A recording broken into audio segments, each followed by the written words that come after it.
Her true story from Kentucky. My son threw hot water on me and said, "Die somewhere else," so I got up and took the title to the house with me. He wanted me gone. I took the roof instead. "Bill," I asked gently, standing by the sink, "did you remember to pay the electric bill this month?" The air in the kitchen, already thick with steam from the boiling pot on the stove, seemed to freeze. My son whipped his head around, eyes blazing like I had just slapped him. Who the hell cares who pays it? He snapped, his voice rising too fast. "You do not know how to pay a damn bill yourself. You want me to teach you how to swipe a card now? God, you're getting dumber by the day. Always flapping your mouth about things that are not your business. You are a damn old nag. That is what you are." I blinked, stunned, but I did not move. I did not raise my voice. I did not cry. The spoon in his hand clattered against the floor, the sound sharp and final. He reached for the pot of noodles boiling on the stove. I barely had time to register what he was doing before the scalding liquid splashed across my arm. The pain was instant.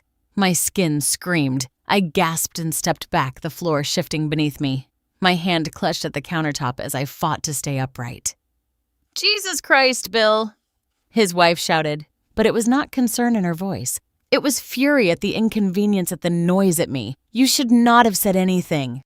She spat at me. "You keep stirring up trouble in this house, and for what? For attention we feed you. We let you live here for free. And this is how you repay us. Why do you not just get out and die somewhere else already? We do not care, you hear me? We do not give a damn." I looked at her, my face wet not with tears, but with shock. She stood there, arms crossed, lips curled in disgust like I had ruined her dinner. In the corner of the kitchen, my grandson sat frozen at the little table. His fingers wrapped around a juice box, his eyes wide and dark and too quiet for a 6-year-old. He did not speak. He just looked at me like he could not quite understand what had just happened. I wanted to hold him. I wanted to tell him it was going to be okay, but it was not. My arm throbbed angry and red skin already blistering. I looked down at the burn, then back at the two people standing in front of me. My own son and his wife, so ready to throw me out, to discard me like leftovers. From the meal, they never thanked me for cooking. I said nothing. I turned slowly, still gripping the counter for balance, and walked out of the kitchen. No one followed me. No one asked if I was okay. I passed the living room where I used to sit and read stories to that little boy, past the hallway where my son used to come running when he scraped his knees crying out for mama. That word meant something once. It used to belong to me. I reached my room, closed the door gently behind me, and locked it. Then I leaned against the wood, letting myself slide down until I was sitting on the floor. The pain in my arm was sharp, but what cut deeper was the silence from the other side of the door. Not even a knock. I peeled off the wet fabric stuck to my skin and bit my lip to keep from crying out. I wrapped my arm with a towel, pressing gently. My breath came shallow, but my mind was clearer than it had been in months. They wanted me gone.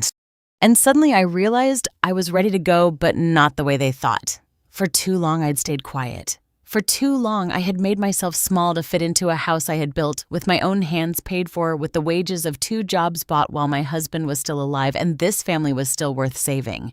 They forgot that. They thought I was just an old woman with nowhere to go. They thought wrong.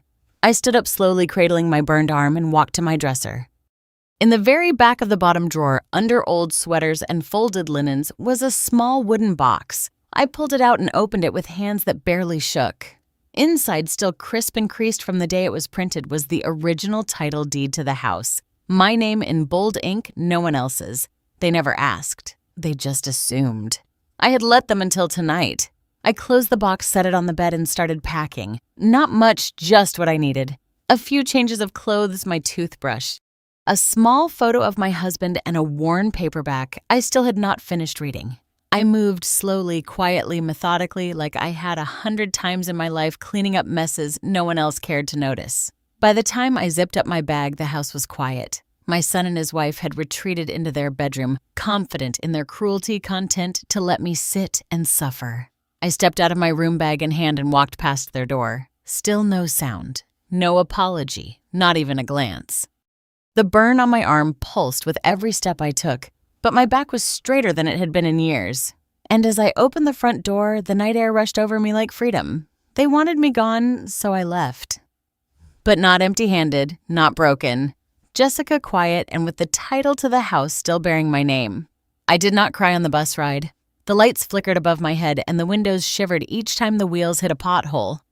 I cradled my burned arm beneath my sweater and looked out into the dark Kentucky roads I had known since I was a girl. There was no one sitting beside me, just a worn overnight bag on my lap and a silence that stretched longer than the road ahead. I got off in a town no one in my son's house even remembered I'd lived in.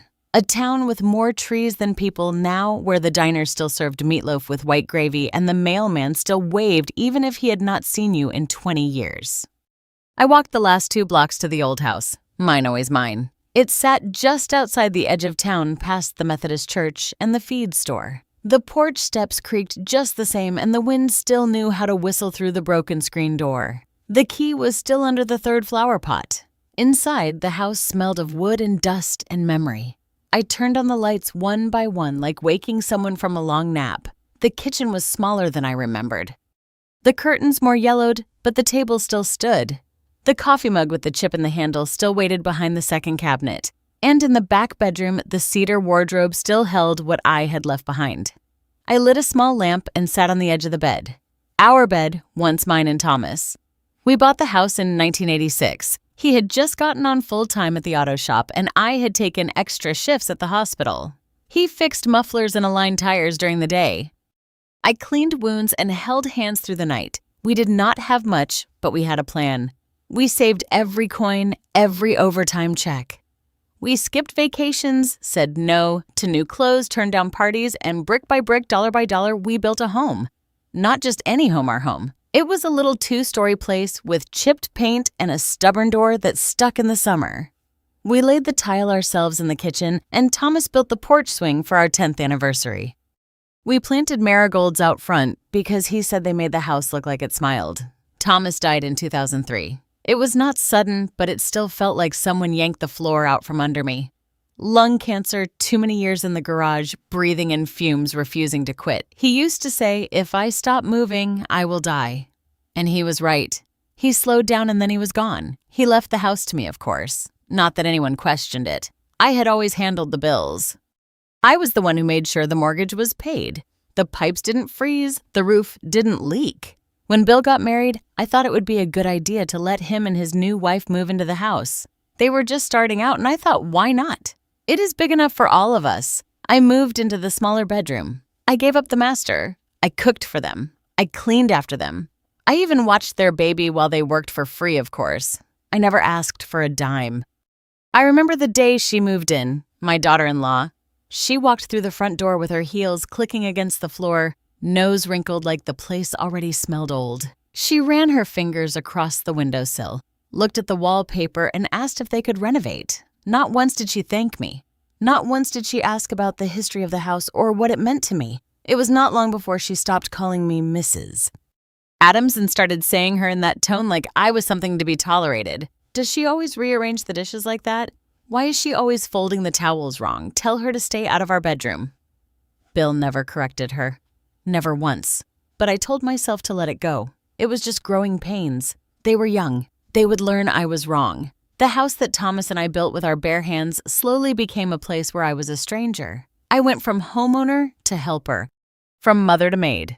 They started making decisions without me, repairs furniture, even changing the locks once before I found out. But I never changed the deed. That little secret was the only thing I had left. I opened the cedar wardrobe, reached past the winter coats, and pulled out a wooden box wrapped in an old pillowcase. My hands trembled not from age, but from memory. Inside was the title deed, the official paper with the county seal, notarized and filed, dated 1986, and my name. Margaret L. Adams typed in clean black ink. It had never been amended, never transferred, no additions, no joint ownership, just me. I stared at it for a long time, ran my fingers along the edges. The paper had yellowed slightly, but the ink was still bold. My husband had signed it too, back when his hands were still strong and sure. That signature was a promise, a vow that no matter what happened, this home would be mine. They had forgotten that I had let them forget. But tonight, I remembered. I remembered every late night Thomas came home with oil on his hands and a kiss on his lips. I remembered every check I signed. Every night I went without so we could make that next payment. I remembered the first dinner we had in this house, sitting on folding chairs before we even had a table. And I remembered who I was. Not a burden, not a guest, a builder, a provider, a wife, a mother, the woman who held this house together long before anyone else stepped inside it. I folded the title deed carefully and placed it back inside the box. Then I locked it and slid it under the bed, not for hiding, just for safekeeping until the time came because the house was still mine. And soon they would remember that too. No one called. Not that night, not the next morning, not even after the burn on my arm began to blister and peel. I sat alone on the back seat of a nearly empty bus, my bag tucked under my legs. The sleeve of my sweater damp from the ointment I had smeared on the wound. The engine hummed beneath me a steady mechanical rhythm that somehow made me feel less alone. I looked out the window watching the trees thin into fields, then roll into gentle Kentucky hills. Towns passed like breath, silent, unnoticed, indifferent. They had let me walk out without a word. I did not leave a note. I did not need to. They wanted me gone, and now I was. It took 4 hours and one transfer before I stepped off at the little station near Lark Hollow, a name no one from my son's life would recognize. It used to be our weekend place. Thomas and I bought the land when we were younger, hoping to turn it into a quiet escape. We never got to finish the porch or plant the garden, but we laid the foundation together. He poured the concrete himself, his hands rough and steady. That place held his fingerprints in the frame of every window. The house was small, only one story tucked behind a line of old elms. The front gate squeak-ached the same way it had 20 years ago, and the mailbox still had our name barely legible under the rust. As I approached, I saw someone across the road, an old woman tending to her rose bushes. I paused. She squinted, then her face lit up. "Margaret," she called, stepping toward the fence. "Lord, is that really you?" "Hi, Ellie," I said softly. My voice cracked a little. "It's been a while. Too long." She smiled. "Come over for supper, would you? I still make that peach cobbler you used to love." I nodded, warmth creeping into the corners of my heart. That was more kindness than I had been shown in years. Inside, the cottage had not changed much. The furniture was still covered in white cloths. Dust clung to the windows, and the air smelled like cedar and thyme. I opened the windows, let in the breeze. I swept the floor, unpacked what little I had brought. I found the kettle Thomas used to insist made the best tea and boiled water just to hear it whistle again. That night, Ellie made chicken pot pie with biscuit crust, and we talked like we had never stopped. Her husband passed a few years back. Her children moved away. She had a dog now, an old beagle named Whiskey, who snored louder than he barked. It was simple, slow conversation. No raised voices, no accusations, just peace. When I returned home that evening, I lit a single lamp in the kitchen and pulled out a clean piece of paper. It was time to write a new will. I had written the old one years ago, back when I still believed in gratitude and assumed kindness would come full circle. It left everything to Bill. The house, the land, the little savings account I had built over the years from Social Security and careful coupons. But now I saw things clearly. My heart did not ache with betrayal. It did not burn with revenge. It simply understood. People do not always become what you raise them to be. Sometimes they become what you tolerated too long. I sat at the table for nearly 2 hours, listing every item of value. The house in town, the cottage here, the little funds I still had tucked away.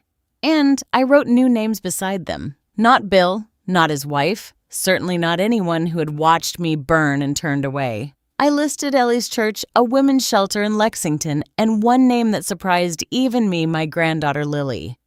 She was only 12, but I remembered how she once picked wildflowers and left them on my pillow when I had the flu. There was still softness in her, untouched by her mother's cruelty. By midnight, the will was finished. It was not anger that drove my hand. It was clarity. The same kind of clarity you feel when you finally admit a wound will not heal where it was made. I looked at the phone for a long while. It had been years since I last spoke to Ruth Bennett. She had been my best friend in nursing school, my roommate through 2 years of long nights and longer shifts. We lost touch after Thomas passed. She moved to Frankfurt, started a practice, got married to a pharmacist who wore sweater vests and had a laugh like a sneeze. I heard she became a lawyer after her second career change, specializing in elder rights, someone once told me. I picked up the receiver and dialed her number. My fingers remembered it before my brain did. 3 rings. Then a voice. "Ruth Bennett, this is she." There was a pause when I said my name. Margaret. She breathed, her voice thick with disbelief. Oh my God, I thought you were… Are you okay? I've been better, I said, trying to keep it even, but I'm still standing and I need your help. I'm in, she said before I could explain. Whatever it is, I'm in. And just like that, the past wrapped its arms around me. This time, not to hurt me, but to hold me up. I hung up the phone, stepped outside, and stood on the porch. Thomas never got to finish. I looked out into the night. No fear, no regret, just a calm certainty rising in my chest like the wind before a storm. Because I knew finally what needed to be done. Ruth arrived 3 days later, stepping out of her car in a cloud of dust and autumn leaves. She wore a navy suit jacket over jeans, her gray hair pulled into the same no-nonsense bun I remembered from our nursing days. But there was a different weight in her step now, a steadiness. A kind of quiet conviction that only comes from living long enough to stop asking for permission. She hugged me tightly. Neither of us said much. We did not need to. Inside at the kitchen table, I laid out every document I had saved: birth certificates, utility bills, and my name tax filings going back years. But most importantly, I unfolded the title deed again and laid it before her like a confession. She scanned it carefully, tracing the corners with her finger. This is gold, she said. Uncontested, no cosigner, still in your name and never transferred. They never asked me to, I said. They just assumed took over and I let them.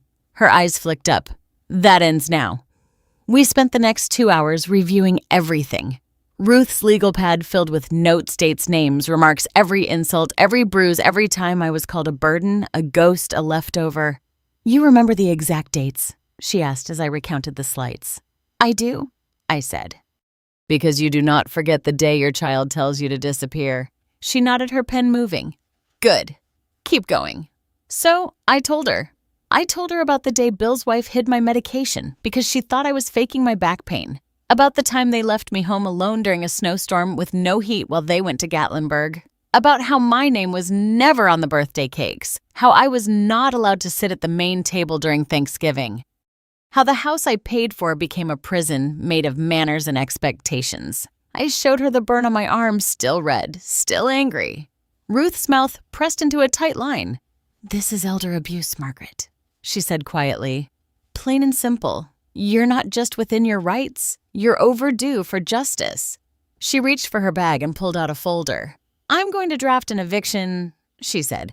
We'll file it in county court. Once the judge sees this documentation, it won't even go to hearing. You'll have them out within 2 weeks. Can I do that? I asked, not because I doubted the law, but because a part of me still wondered if it made me cruel. You must do that, she replied. Otherwise, you're enabling the same people who hurt you. This isn't revenge, Margaret. It's correction. That night I couldn't sleep. Not because I was afraid, but because for the first time in a long time, I felt my life wasn't over. It had just paused, and now it was starting again. The next morning, I logged into my retirement account. I had not touched it in years, barely even looked at the balance. I had always told myself it was for emergencies. Well, what do you call being burned and thrown out of your own home? I transferred a few thousand into my checking account. Enough for legal fees, enough to remind myself I was not broke, not helpless, not finished. Ruth called that afternoon with a draft. We'll finalize it today, she said. Then, file first thing tomorrow. She read the language aloud, legal terms layered over raw truth. The occupant has no lease agreement. The property owner, Margaret L. Adams, has retained sole legal ownership since 1986. The occupants have repeatedly demonstrated verbal, emotional, and physical mistreatment toward the petitioner, including one documented instance of physical harm on insert date. She paused. You sure you're ready? She asked. I closed my eyes. I saw Bill's face the night he screamed at me. I saw his wife sneer. I saw my grandson watching from the corner, silent, helpless. Then I saw Thomas's signature on the deed. Yes, I said. I'm ready. The final papers were printed, signed, and notarized in the back room of the county clerk's office. Ruth stood beside me as I wrote my name. Slow, deliberate, steady, each letter carved in ink like a line drawn in the sand. I looked up when I finished. That's it. Ruth said, her voice softer now. They'll be served within 48 hours. The woman behind the desk stamped the document and slid it into a file. It was done. I stepped outside into the daylight, and for the first time in years, I did not feel small. I felt tall even if my back was curved. I felt whole even if parts of me were still healing. I had just evicted my own son.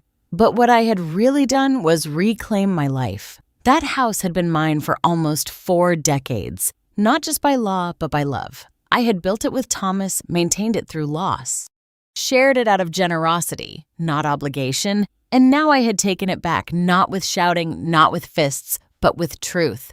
Truth on paper, truth with weight. Truth that would be delivered to their front door like a final notice. They wanted me gone. Instead, I made them leave. 10 days passed. The air had turned colder. The trees in Lark Hollow shedding their last golden leaves like truths finally uncovered.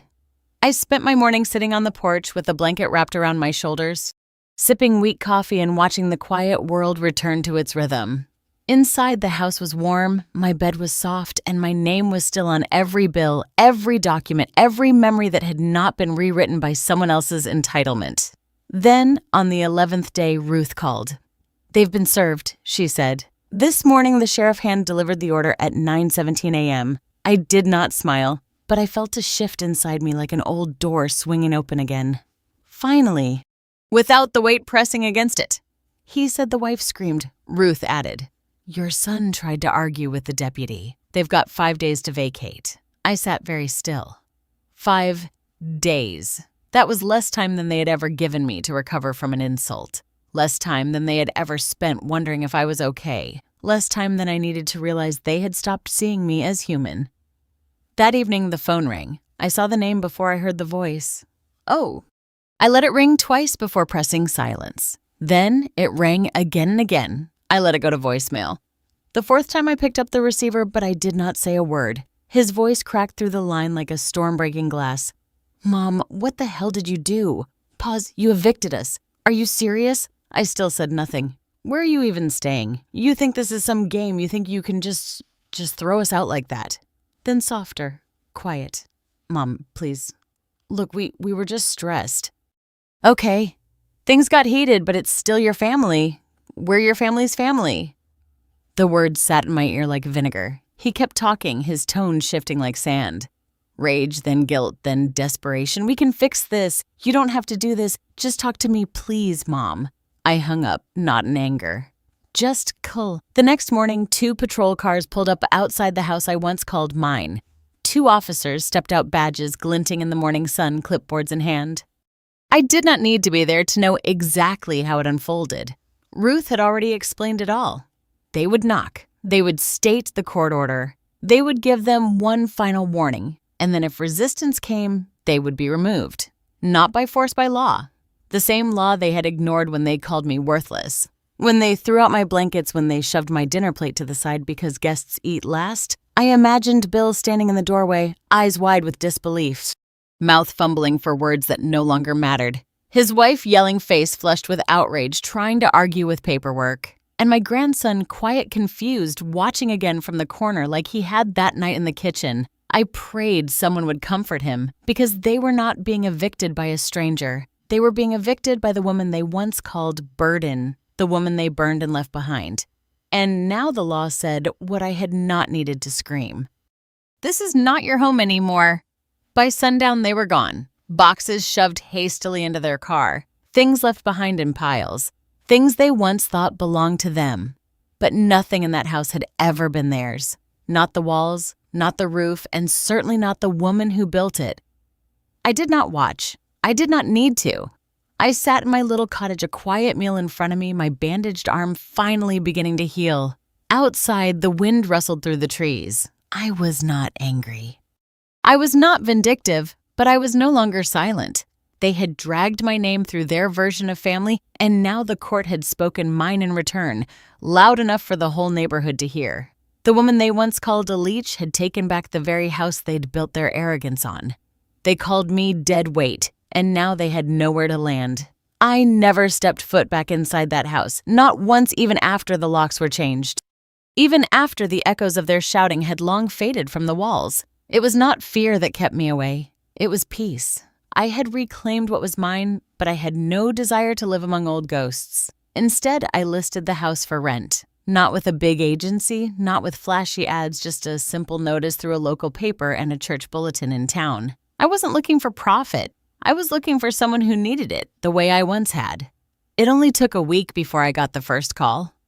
Her name was Mabel, 70 years old. Thin voice, shaky hands. She had been sleeping in her car behind a laundromat ever since her daughter told her, "This isn't your home anymore." I did not ask for details. I did not need to. Pain recognizes pain. She moved in 3 days later. I helped her bring in her suitcase and a blanket with daisies on it. She stood in the kitchen, my kitchen, and looked around with quiet awe, like she could not believe it was real. Her eyes filled with tears when she saw the pantry was already stocked. "There's heat in here," she whispered. "Real heat?" "Yes," I said, and clean towels and no one yelling. She looked at me like I had given her a miracle, but I knew I had only given her what we all deserve, safety. I partnered with a nonprofit a week after Mabel moved in, an organization that works with displaced seniors, especially women, those discarded by their own families, abandoned after a lifetime of giving. I told them I had a house and that half of anything I earned from it would go directly to them. The other half, I kept that for the upkeep, the repairs, the occasional pot of stew I dropped off when the weather got cold. It was no longer a house for entitlement. It was a house for refuge. One morning I stood on the front lawn and looked at the place not as a wound, but as something that had healed over with purpose. The paint still peeled a bit near the porch. The flower bed was dry. But inside there was warmth. Inside, no one was afraid of asking about the electric bill. I took out a small wooden sign I had carved myself in the evenings, my hands steady with resolve. I hung it right above the mailbox where anyone passing by would see. It read, "A safe place built by a mother who was once thrown out of the house she built." I did not need applause. I did not want revenge, but I wanted this. I wanted every woman who walked by who heard my story, who sat with bruises hidden under long sleeves, to know they were not forgotten, that there was still room in the world for them. Still roofs, still keys, still names on deeds, and sometimes still justice. Quiet, steady, unshakable. The letter came on a Tuesday. No return address. Just my name written in familiar, awkward handwriting across the front of a plain white envelope. I knew it was from him the moment I saw it. I waited until after dinner until the dishes were done and the dog fed before I sat down at the kitchen table and opened it. The first words were shaky, like he had rewritten them too many times. "Mom, I do not know how to start this. I guess I never learned how to say sorry the right way." He talked about the eviction, about how it humiliated them. He said they were blindsided, as if he had not thrown the first stone. He said his wife had left him, taken their son, and moved back with her parents. He said he was sleeping on a friend's couch. He said he missed me. I don't blame you. I really don't. I wish you could forgive me. I wish I could go back. I was angry. I was stupid. I thought you'd always be there no matter what. And I guess I forgot what it meant that the house had your name on it. You built it. You did everything for us. And I spit on that. I'm sorry, God. Mom, I'm sorry. I wish you'd call. The letter ended with 7 words. "Please, Mom, tell me it's not too late." I read it once, then again, then a third time slower, and I felt not bitterness, not satisfaction, just stillness. There was no fire in my chest anymore, no sharp edge in my stomach, no heat behind my eyes, only a quiet ache, the kind that comes after a wound has already healed over. I folded the letter carefully, walked to the back porch, and lit a match. I held the envelope over the flame until it caught, then dropped it into the metal tin I used for kindling scraps. The paper curled, turned black, and disappeared. Smoke drifted into the night sky like a whisper too late to change anything. I did not need his apology, and I did not need to answer it, but I knew someone else would one day. So that evening, I pulled out the old tape recorder I kept in the hallway drawer. I sat by the window with a blanket across my lap, looked out at the stars, and pressed record. I spoke slowly, clearly, just like I used to when I read bedtime stories to my grandson. Only this time, the story was real. I told the truth, not the pretty version, not the kind wrapped in forgiveness just to keep the peace. I spoke about the day my son burned me, about the silence that followed, about the eviction notice signed in my own name. I spoke about the nights I cried quietly so the child in the next room wouldn't hear. About the dinners I cooked without being thanked, about the titles they took without ever earning. I spoke about the cottage, the peace, the sign I hung above the mailbox. And I spoke about Lily, my granddaughter, and how I hoped she would grow up and find that tape one day. I ended with these words: if you're hearing this, it means I'm gone. And if no one ever told you why, now you know. I didn't leave because I was weak. I left because silence was the only thing they gave me. And I chose to turn it into strength. Remember that, sweetheart? Speak up, stand tall. And never let anyone convince you that love means staying where you're not safe. I labeled the tape in red ink for Lily when you're old enough to ask. Then I placed it in a small wooden box, sealed it shut, and tucked it into the back of the wardrobe. It would wait there quiet and still, just like I had for so many years. But one day it would speak, and someone would finally understand why Grandma never came back. I sit on the porch most mornings now. The wood beneath my chair is warm with age, creaking in all the right places. My coffee stays hot longer in this quiet town. Maybe because there's no rush, the air is crisp. And the trees, those old guardians of the lane, bow gently in the breeze like they remember me. My arm still bears the scar. It runs from my elbow to my wrist, a pale pink memory etched into my skin. But the ache is gone, not just from the wound, from everything. Sometimes a neighbor's child comes by. Sarah. Her name is 17, maybe 18. With a curious mind and a notebook always in her lap. She asks me questions when she thinks I'm feeling chatty. One afternoon, she looked at me and said, "Mrs. Adams, were you ever scared of being alone like this?" I smiled into my mug. "No, sweetheart." I told her, because alone isn't the same as forgotten, and fear's got a hard time taking root in a heart that's been through fire. She asked why I never remarried, why I never went back to reclaim what was mine. I laughed soft and full. "Bayi already gave it back," I said. "When they walked out, they left behind something they never really owned." "Peace?" She looked confused, but I saw the gears turning. I leaned forward, resting my hand on the rail. The morning sun danced across the porch. My words came slow but clear. People think old means fragile, that we're brittle and small and easy to dismiss, but they're wrong. The truth is, older folks just get tired of shouting. We've spent our lives being loud in all the quiet ways. Waking up early, holding families together, working jobs we didn't love for people we did. We don't stop fighting. We just stop announcing the fight. She nodded, scribbling something down. I pointed toward the house across the field. My old place now, someone else's home, filled with laughter that didn't mock and warmth that didn't burn. "That roof over there," I said, "it ain't just wooden shingles. It's memory. It's years. And even though I don't live there anymore, it still knows my name. Every beam, every nail, it remembers who laid it down." She looked where I pointed.